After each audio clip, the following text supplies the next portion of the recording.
வணக்கம் நண்பர்களே, உங்கள் வெற்றிவேல். இன்னைக்கு பாத்தீங்கன்னா நீங்க இந்த காணொலியோட டைட்டில் பார்த்துட்டு தான் வந்திருப்பீங்க. நம்ம வந்து கோர்ட்டுக்கு போயிட்டு இருக்கோங்க. இப்போ நம்ம எதுக்கு கோர்ட்டுக்கு போறோம் அப்படின்னா சும்மா பாக்குறதுக்கு இல்ல, உண்மையிலேயே நமக்கு ஒரு கேஸ் இருக்கு. ஒரு ஹியரிங்காக தான் போறோம். நீங்க கொஞ்ச நாளைக்கு முன்னாடி பாத்துருந்தீங்கன்னா ஒரு ஷார்ட்ஸ் நம்ம வெளிக்கிட்டு இருப்போம். அந்த ஷார்ட்ஸ்ல என்ன இருக்குன்னா நான் வந்து கட்டு தச்சுக்கிட்டு இருப்போம். அந்த ஷார்ட்ஸுக்கு வேண்டியா நீ அதுக்கப்புறம் கோர்ட்டுக்கு போறது ஒண்ணு இருக்கும் சரியா, நானும் அப்பாவும் போறது. இப்ப அதே கேஸ்க்காக தான் நாங்க இப்ப கோர்ட்டுக்கு நாங்க போயிட்டு இருக்கிறோம். இப்ப இந்த கேஸ் பத்தி தம்பி சொல்லுங்களேன் அப்படின்னு நிறைய பேர் கேட்டிருந்தீங்க. ஆனா என்னால சட்டப்படி இந்த கேஸ் பத்தி உங்ககிட்ட சொல்லக்கூடாது, சொல்ல முடியாது. அதுதான் வந்து கோர்ட்டோட ஒரு ரூல்ஸ். என்ன அப்படின்னா ஒரு கேஸ் வந்து கோர்ட்டுக்கு முன்னாடி பெண்டிங்ல இருக்கு, போயிட்டு இருக்கு அப்படின்னா அதை பத்தி நான் பேசக்கூடாதுங்க. அதாவது அது என்ன நுணுக்கம், யார் யார் பார்ட்டி, என்ன பிரச்சனை அப்படிங்கிறது எதுவுமே நான் உங்கள்கிட்ட சொல்லக்கூடாது. ஆனா எந்த ஸ்டேஜ்ல அது மொத்தத்துல இருக்குங்கிறத வேணா நான் சொல்லலாம், அவ்வளவுதான். இந்த கேஸோட டீடைல்ஸ் வந்து நான் உங்கள்கிட்ட ஃபர்னிஷ் பண்ண முடியாது. மன்னிச்சு, இது நான் பண்ணல, நம்ம இந்திய அரசியல் சட்டம் வந்து அப்படி இருக்கிறதுனால என்னால சொல்ல முடியாது. பாருங்க, இப்போ நம்ம கோர்ட்டுக்கு போயிட்டு இருக்கிற பாதையிலேயே ஃபுல்லா கொடி தான் பறக்குது எல்லாம். இதுல என்னன்னா பிரச்சாரத்தப்ப கூட இல்ல எலெக்ஷனுக்கு முன்னாடியோ இது எதுவுமே வந்து ஃபுல்லா அந்த கொடிலாம் இல்ல. இப்போ வந்து நம்ம ஜெயிச்சுட்டோம் மாறா அப்படின்னு ஒரு தைரியத்துல ஃபுல்லா கொடியா இருக்கு. ராஜபாளையத்துல இப்பதான் முதல்ல இவ்வளவு கொடி இந்த இதுல பாக்குறேன். இப்போ இந்த கேஸ் பொறுத்த அளவுக்கு பார்த்தோம்னா இது முடிஞ்ச உடனே ஃபுல்லாவே நான் உங்கள்கிட்ட கண்டிப்பா சொல்லுவேன். ரொம்ப ஒரு மாதிரி எக்ஸைட்டடா சொல்லணும் அப்படின்னு எங்களுக்கு இருக்கு, அதை சொல்ல முடியல. ஆனா இந்த கேஸ்ல எப்படின்னா நம்ம வந்து இப்போ நான் தான் இதுல வந்து மெயின் பார்ட்டி, நான் தான் வந்து இதுல கம்ப்ளைண்டாவே இருக்கிறேன். இப்போ இதுல என்னன்னா நான் வந்து ஒரு சின்ன பையன் தான் இல்லையா, சின்ன பையன் ஒத்துக்கலனாலும் 20 வயசு தாண்டினாலும் சின்ன பையன் தான். நம்மள நாட்டி அதான் அட்வொகேட் ப்ரொஃபஷனுக்கு நான் சின்ன பையன் தானா, இன்னும் பார்ல கூட என்ரோலே பண்ணல. அப்ப நான் சின்ன பையன் தானே, அப்ப நான் இன்னும் லாஸ்ட் ஸ்டூடெண்ட் தான், நான் சின்ன பையன் தான். அப்ப நமக்கு ஆப்போசிட்ல இருக்க அட்வொகேட் நான் வந்து நான் ஆக்சுவலா உண்மையிலே பயந்தேன். எப்படின்னா நம்ம வந்து புள்ள பூச்சி உள்ள போறோம், வெளியே வரவங்க ஏதோ சீனியர் யாரும் வந்துட்டாங்கன்னா என்ன ஆகும் அப்படின்ட்டு.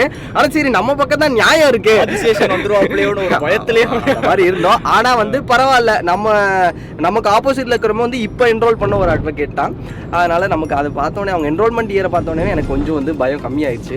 சரி ஓகே அப்படின்ட்டு. ஆனா அதெல்லாம் இருக்கட்டும், பாப்போம். இப்ப நம்ம வந்து என்னன்னா இந்த கேஸோட ஸ்டேஜ் மட்டும் நான் சொல்றேன். முதல்ல வந்து என்ன பண்ணுவாங்க ஒரு கேஸ்ல, இருங்க, இப்போ வஜ்ரு வந்து லா காலேஜ் எல்லாம் படிக்கிறதுனால வஜ்ரிட்ட கேட்போம். ஆனா வந்து ஃபர்ஸ்ட் இயர் தான், இருந்தாலும் அவனுக்கு இதெல்லாம் இன்னும் படிச்சிருக்க மாட்டான். படிச்சது டாட்ஸ் அதெல்லாம் வேணாம். ஒரு கேஸ் ஃபைல் பண்ணணும்னா ஃபர்ஸ்ட் என்ன பண்ணணும்? ஃபர்ஸ்ட் வந்து நீ அந்த பெட்டிஷன் கொடுப்ப. சரி இது இவன் தான் பார்ட்டி இன் பர்சன், அதான் வக்காலத்தை நல்லா இருக்கா. முதல்ல பெட்டிஷன் கொடுக்கணும், அதை வந்து அவங்க கோர்ட் வாங்கிக்குவாங்க. முதல்ல பெட்டிஷன் கொடுக்குமா, அது அவங்க வாங்கிக்குவாங்களா? முதல்ல வந்து ஒரு பெட்டிஷனை டிராஃப்ட் பண்ணி கோர்ட்டை நம்ம கொடுக்குறோம் இல்லையா, அப்போதான் நம்ம ஒரு காணொலி போட்டிருந்தது என்ன அப்படின்னா அட்மிஷன் ஹியரிங்க்கு போயிட்டு இருக்கோம் அப்படின்னு. அதாவது அந்த கேஸை அந்த ஜட்ஜ் ஐயா வந்து ஏத்துக்கிறாரா, இது வந்து உண்மையிலேயே சட்ட சிக்கலான ஒரு இதுதானா அப்படின்னா அவங்க தான் முதல்ல அட்மிட் பண்ணணும் அந்த கேஸை. அதான் முதல் ஸ்டேஜ். அதை பண்ணிட்டாங்க அப்படின்னா அந்த கேஸோட கம்ப்ளைண்ட் காப்பியை எல்லா பார்ட்டிஸ்க்கும் அனுப்பிடுவாங்க. சரியா, அனுப்புனதுக்கு அப்புறமா அந்த பார்ட்டிஸ்லாம் சேர்ந்து கவுண்டர் ஃபைல் பண்ணுவாங்க அந்த கம்ப்ளைண்ட்டுக்கு. ஓகே, அதுக்கப்புறம் என்ன ஆகும்? அதுக்கப்புறம் நீ வந்து அதுக்கடுத்து நம்ம சைட்ல இருந்து அஃபிடவிட் ஃபைல் பண்ணணும். அஃபிடவிட்னா நான் கொடுத்ததெல்லாம் உண்மைதாங்க, நெசந்தாங்க, அம்மா சத்தியமா நெசந்தாங்க சொல்ல வேண்டியது எதுக்கு அப்புறமா சொல்லணும்? இல்ல, அதுதான் வந்து அஃபிடவிட்ங்கிறதுக்கு அதுக்கு ஒரு தனி ஸ்டேஜ் வச்சு நீ அப்ப என்னன்னா 2-3 எவிடன்ஸ் புதுசா சேர்க்கறதுனால அப்ப நீ சேர்த்துக்கலாம். அதுக்காக அந்த மாதிரிலாம் ஒரு ஸ்டேஜஸ் இருக்கு. இதெல்லாம் கேட்கக்கூடாது சரியா. இதெல்லாம் படிச்சாதான் தரமா வக்கீலா முடியும்.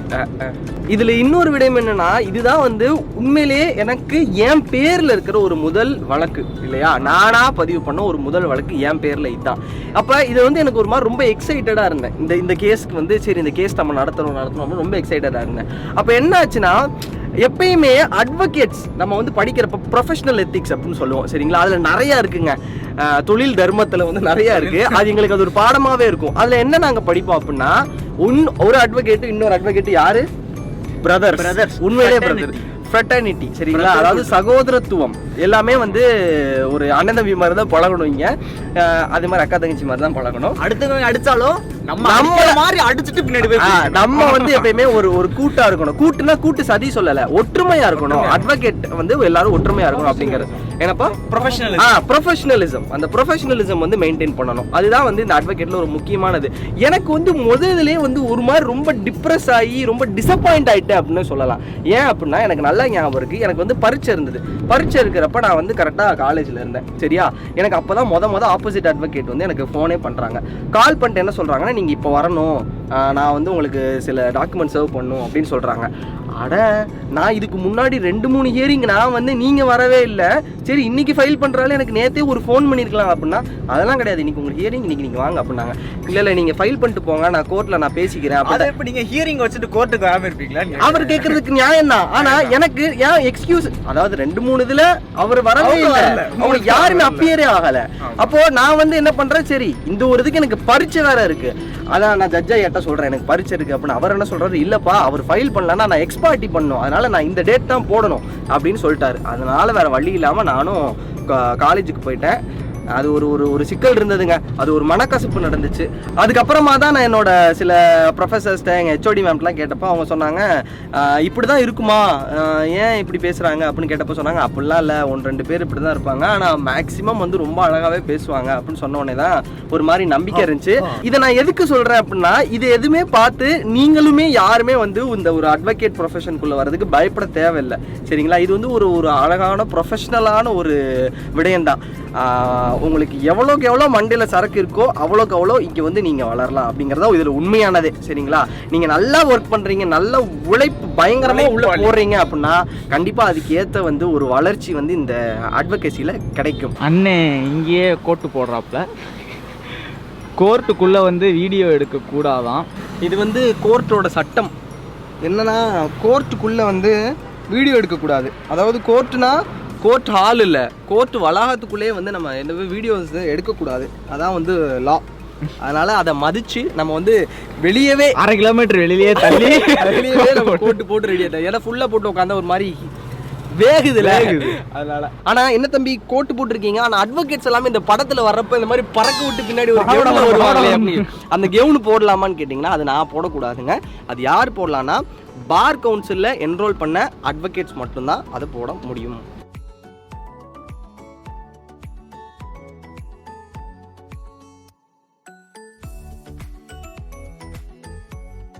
சரி நண்பர்களே, நம்ம கோர்ட்டு போயிட்டு உள்ளே போய் எல்லா வேலையும் முடிச்சுட்டு வந்தாச்சு.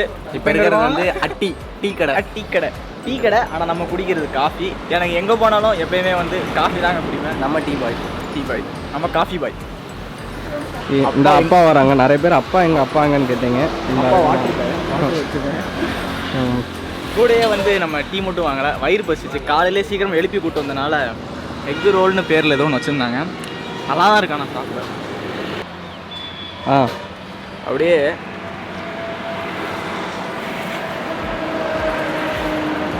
இப்போ எங்களுக்கும் பார்த்தீங்கன்னா கோர்ட்டுக்குள்ளே இன்றைக்கி என்ன நடந்துச்சு அப்படின்னு வந்து காட்டுறதுக்கு ஆசை தான். ஆனால் வந்து கோர்ட்டு வளாகத்துக்குள்ளேயே வந்து வீடியோ எடுக்கக்கூடாது. அது சில பேர் அறியாமையில் தெரியாமல் கூட நடந்து வர்றது பண்ணுறது கெத்தாக வீடியோ எடுத்துருவாங்க. பெர்மிஷனோட நம்ம எதுனாலும் பண்ணலாம், ஆனால் பெர்மிஷன் இல்லாமல் நம்ம இந்த மாதிரிலாம் பண்ணக்கூடாதா.